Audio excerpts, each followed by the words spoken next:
I read about 100 pages on insulin resistance in the past couple of days, so you better stick around for the rest of the video. It is estimated that 1 in 4 people worldwide suffer from insulin resistance, which means that at least a couple of the people that you know, if not yourself, could find this information very useful. Today, you're about to become an expert in insulin resistance in the next 20-ish minutes. You're going to learn everything research says about what you are supposed to be eating, how are you supposed to be eating it, and at what times of the day are you supposed to be having your meals so that you can manage your insulin resistance in the best way possible. If you're not familiar with the term insulin resistance, it is a condition where the insulin-sensitive tissues in your body are not responsive to it. They have become desensitized in a way. When you consume carbohydrates, the insulin is being released from the beta cells in your pancreas,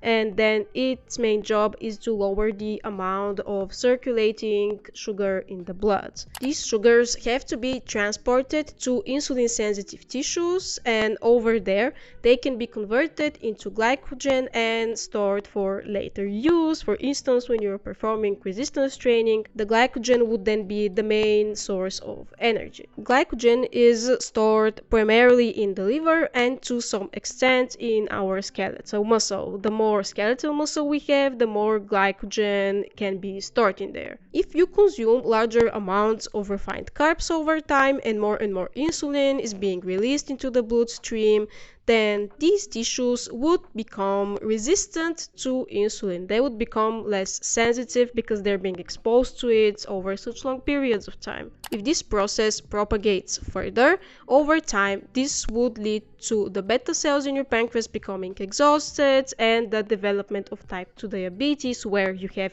both insulin resistance and no insulin being released anymore from your pancreas. The pathophysiology of insulin resistance includes also chronic low-grade inflammation and other unfavorable things such as low amounts of the good cholesterol in our blood and higher levels of triglycerides and the bad cholesterol as well. The first and probably most important change one would have to make if they suffer from insulin resistance is obviously a change in the diet. A Western type of diet high in refined carbs and sugars is the one that contributes the most to insulin resistance, and a lower amount of the total carbohydrates and a substitution of the refined carbs with complex carbs and more fiber, all of those things have proven to be the most beneficial strategies to manage insulin resistance. In terms of how much is a lower amount,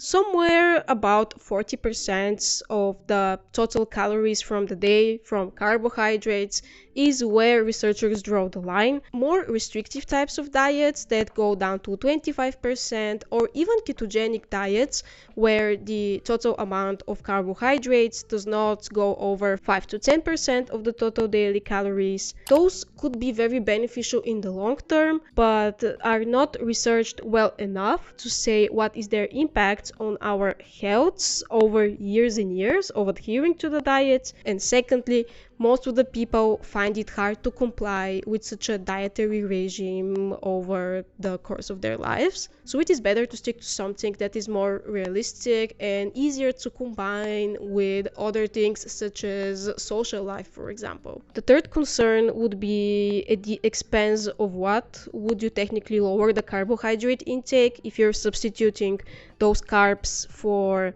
fats that come from primarily animal sources and saturated fats in particular. That would probably be not very favorable for your lipid profile. Going back to fiber, viscous fibers, which are primarily soluble fibers, are the most important ones here since they form this type of viscous gel and slow down the gastric emptying. This process is very important for keeping you satiated for longer and slowing down the absorption of carbohydrates into your bloodstream. This would lead to a flatter glucose curve, so there wouldn't be a glucose spike. Some dietary patterns that have gained a considerable amount of attention in research are the Mediterranean diet, the Nordic diet, and also the DASH diet, so the dietary approaches to stop hypertension. those three are pretty similar in terms of the types of foods that are consumed.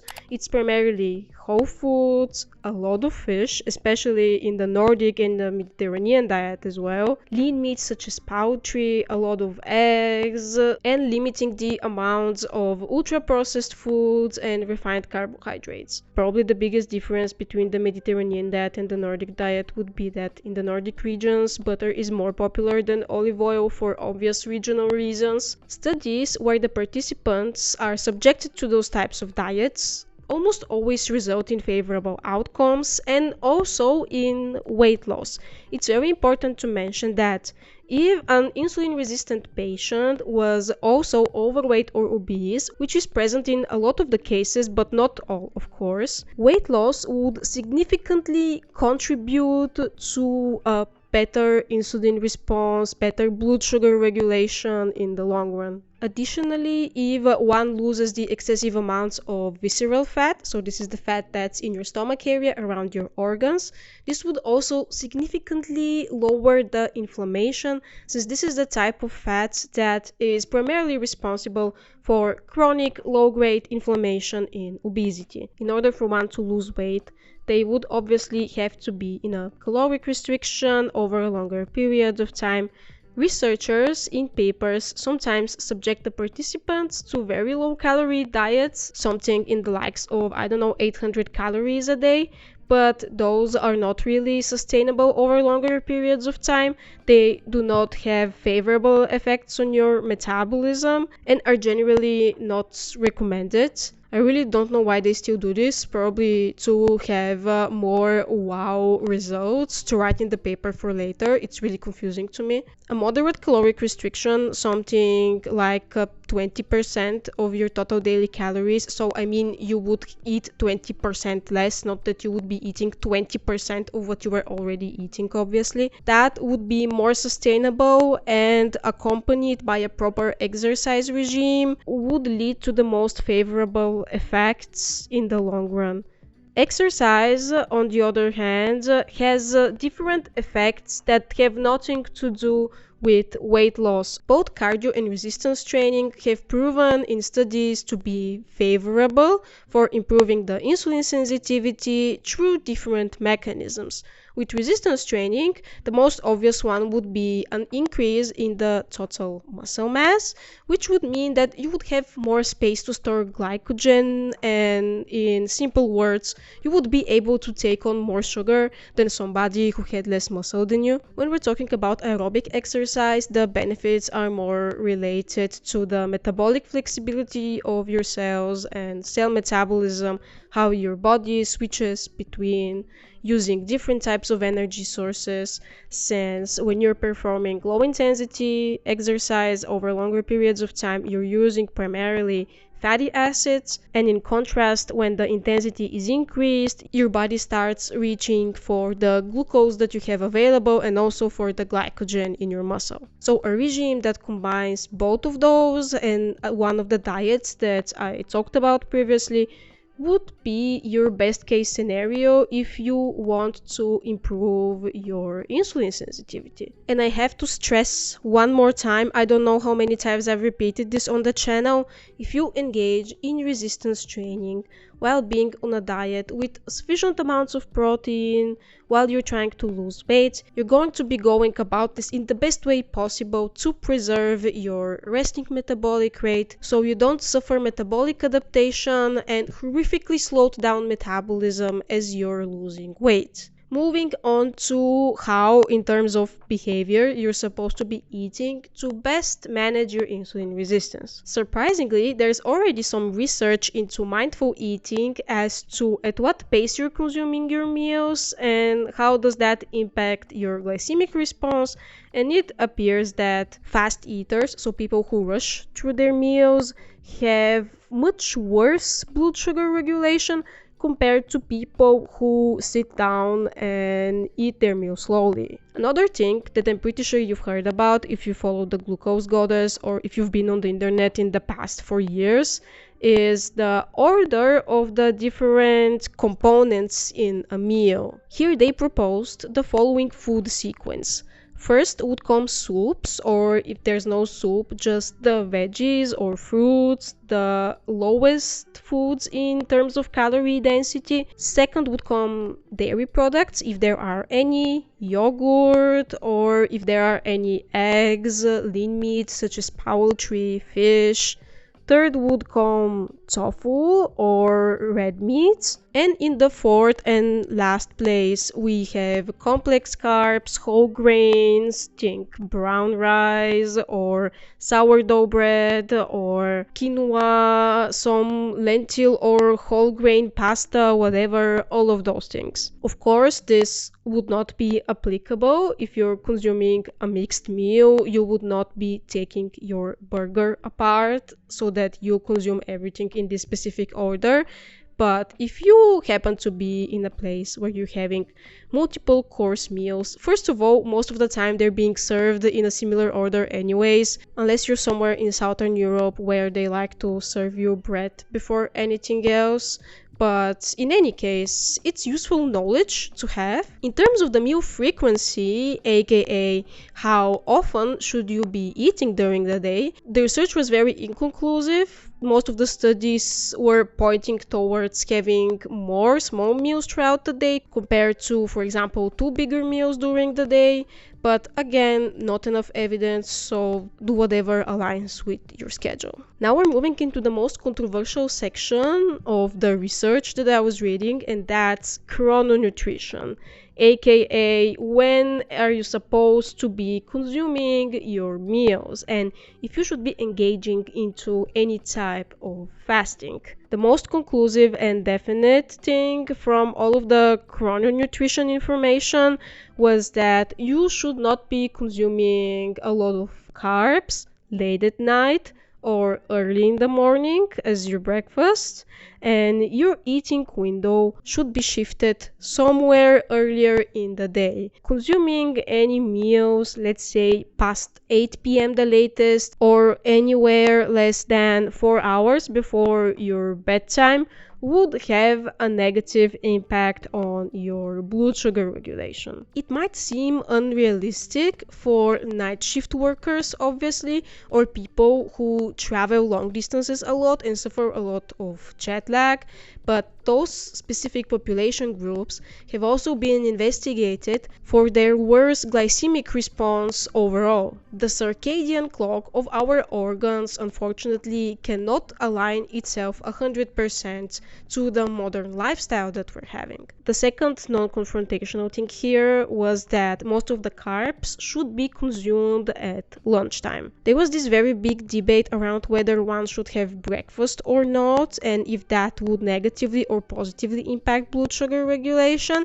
As I already mentioned, large amounts of carbohydrates at breakfast would negatively influence blood sugar regulation, but having some type of breakfast could improve your hunger levels throughout the day, since ghrelin, our hunger hormone, tends to be generally higher in the later parts of the day. And if you had some breakfasts, then insulin would be released, and insulin can lower ghrelin. It's also a part of the satiety hormones that blocks ghrelin from initiating our next meal way too soon. If you're not accustomed to having breakfast and you're wondering if intermittent fasting might not be better for blood sugar regulation, this is a pretty controversial topic in research, especially since there's no clear definition of intermittent fasting in research. Some papers like to do alternate day fasting, where on some days they fast or consume very low calories and other days are normal.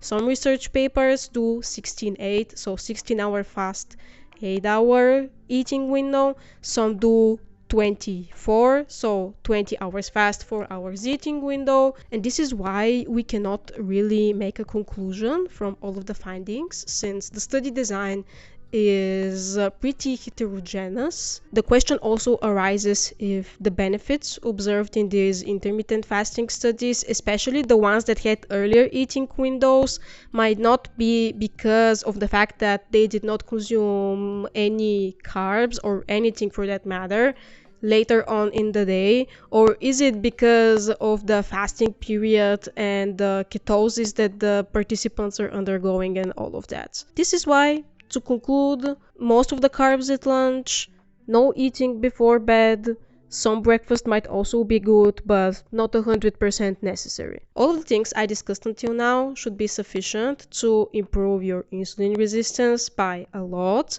But in case you're wondering about supplements or herbs that could help with insulin resistance, those come all as a last resort as to what you should be doing in order to improve your condition. If you've heard previously anything about cinnamon helping with blood sugar regulation, all of the research that is done is with capsules. So this is a cinnamon supplement. This is not cinnamon being put into your oatmeal or coffee or whatever. And it's in much higher doses compared to what you would usually add to your meal. So if you're interested in those benefits of cinnamon, you might want to opt for a supplement. There is some positive evidence on this, but again, I would not be resorting to this before doing all of the other things we talked about. Inulin, the soluble fiber inulin, also comes in the form of a supplement. I have a separate video on inulin and its potential benefits for our health. We do not know enough about those yet, but it's an emerging area of research. However, it is not tolerated in the best way possible from all people, so I would first start off with increasing my dietary intake of inulin and then think about buying a supplement. It might have some unpleasant effects on our gastrointestinal system. It's very individual. There's a lot of research going into fermented foods, and one of the biggest ones here is vinegar. Yes, it's also a fermented food. Again, if you've been on the internet recently, you know about how eating a spoonful of vinegar in your water before a meal can improve the blood sugar control. It is suspected to be because of slower gastric emptying due to the acidic acid, but the mechanisms are quite unclear.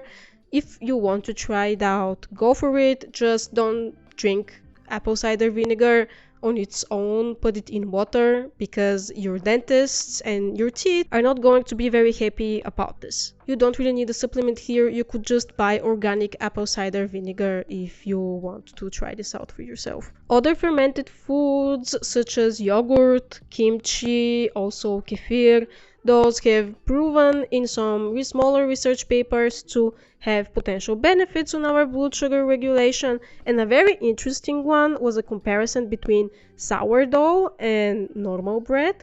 And sourdough fermentation does appear to lower the glycemic index of the bread, since this bread leads to slower gastric emptying and slower absorption of the carbohydrates into our system. To conclude everything said until now, your diet and your exercise regime should come first when talking about insulin resistance management. Then, in my opinion, comes chrononutrition, so not eating very late at night and eating most of the carbohydrates at lunchtime. At the third place would come mindful eating and the food order, because especially the food order is not applicable in most of the time if you're having a mixed meal.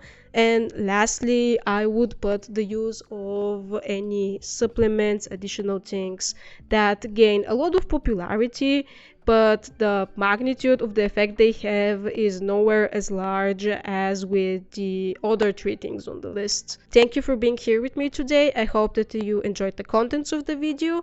Let me know if you did, and don't forget to like and subscribe to the channel. I'm thinking of making this series as to something explained in 20-ish minutes, and I'll do that for a while now. We'll see how long I'll stick to it. If you have any ideas about future videos, let me know down in the comments. I usually do requests sooner or later. Thank you again for being here, and I'll see you in the next one.